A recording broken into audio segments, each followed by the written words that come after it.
Assalomu alaykum aziz yurtdoshlar.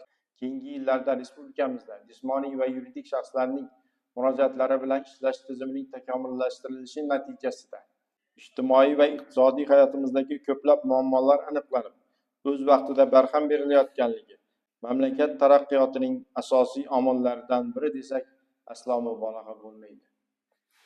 Zero har bir murojaat bu o'z yechimini kutayotgan muammo va u qanchalik tez bartaraf etilsa shuncha yaxshi.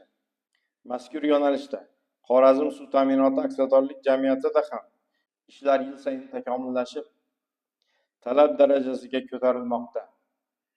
Xususan, joriy yilning 6 oyi davomida aksiyadorlik jamiyatiga jami 3389 ta xat hujjat kelib tushgan. Shundan 714 tasi Prezident portalidan, 2120 tasi EDO-YX, korxona, tashkilot, fuqarolar va boshqalardan, 8 tasi prokuratura organlaridan, 547 tasi esa 1255 qo'l markaziga kelgan murojaatlarni tashkil etadi. Ushbu murojaatlarning har birini puxta o'rganishga, muammoni bartaraf qilishga keng e'tibor qaratildi. Natijada bugungi kunga qadar murojaatlarning 1905 tasi ijobiy hal qilindi. 602 tasi yuzasidan huquqiy ma'lumot, 28 tasiga tushuntirish berilib, 688 tasi ma'lumot uchun qabul qilindi. 140 ta murojaat hal qilish jarayonida turibdi. Endi murojaatlarga e'tibor qaratsak, jumladan 17 fevral kuni Bog'ot tumani Bog'iston mahallasida yashovchi Qurbonbeka Tursunova uyi va boshqa jami 10 ta xonadon ko'chaning chekkasida joylashganligi sababli ichimlik suv tarmog'i yetib bormaganligini aytib, shu 10 ta xonadon uchun ichimlik suv tarmog'i tortib berishni so'ragan. Holat o'rganilganda bu xonadonlar tarmoqdan 1,5 kilometr uzoqda joylashganligi aniqlandi va ushbu ko'chaga ichimlik suv quvuri tortishni davlat dasturiga kiritish rejalashtirildi.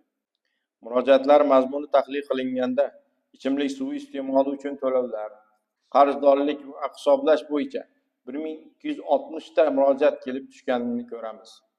Bu umumiy murojaatlarning qariyb 37% tashkil etadi. Ya'ni har 3 ta murojaatning bittasidan ko'prog'i qarzdorlik muammolari bilan bog'liq. Aholi muammolarini o'rganishda joylarda o'tkazilayotgan sayyor qabullar ham muhim ahamiyat kasb etmoqda. Shu boisdan ham shahar va tumanlarda aksiyadorlik jamiyati viloyat boshqarmasi, shahar va tuman filiallari boshliqlari tomonidan yarim yilda 138 ta sayyor qabul o'tkazildi va ularda fuqarolardan 364 ta murojaat qabul qilindi. Ushbu murojaatlarni tahlil qilar ekanmiz. Ularning asosan ichimlik suv tarmog'ini qurish, ichimlik suvi iste'moli uchun to'lovlar va qarzdorlik va uni qayta hisoblash, ichimlik suvi bosimini ko'tarish va boshqa jami 7 ta yo'nalishda ekanligini ko'ramiz.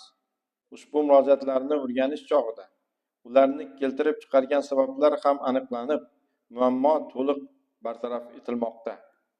Shu o'rinda tarmoqdagi avariyalar haqida bizga murojaat qilayotgan yurtdoshlarimizga alohida minnatdorchilik bildiramiz. Chunki ko'p hollarda bizga tarmoqdagi nosozliklar haqida fuqarolar xabar berishadi. Shu tariqa ichimlik suvi isrof bo'lishining oldi olinadi.